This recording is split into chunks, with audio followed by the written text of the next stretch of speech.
In today's video, I'm going to teach you how to apply artistic effects and picture styles. We'll turn a standard image into something eye-catching without getting lost in complicated tools. Start by selecting the image you want to enhance. Click the picture once so the resize handles appear around it. That confirms the picture is active and tells your app to reveal the image formatting tools. If you ever click and nothing seems to happen, try clicking directly on the photo's center or edge until those handles show up. Make sure only the photo is selected, not a text box or a grouped object, so the right commands appear. With the picture selected, look to the Picture Format tab on the ribbon. There, in the Adjust group, choose Artistic Effects. This opens a gallery of creative filters built into your app.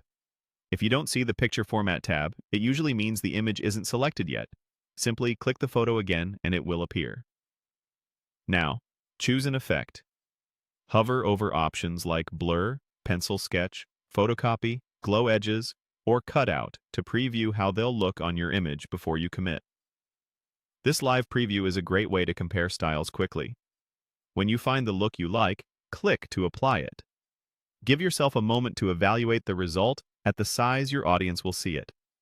For busy backgrounds, a subtle blur can help overlaid text stand out. For headlines or hero images, stronger stylized looks can add personality.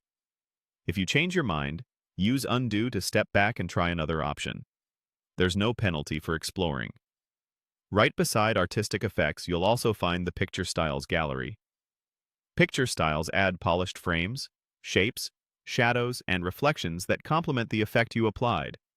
For the cleanest results, decide on your artistic effect first, then pair it with a style that enhances, rather than competes with, the image. A few quick tips to keep your workflow smooth. Save a copy of your document or slide before experimenting so you always have the original at hand. Moderate effects generally reproduce better when exporting to PDF or when printing. And when your image includes important details like faces, logos, or small text, preview at 100% zoom to be sure clarity and contrast are still where you need them. That's it. Click the picture, open Artistic Effects, and choose the effect that fits your story. With these simple moves, you can elevate any visual and keep your content looking consistent and professional.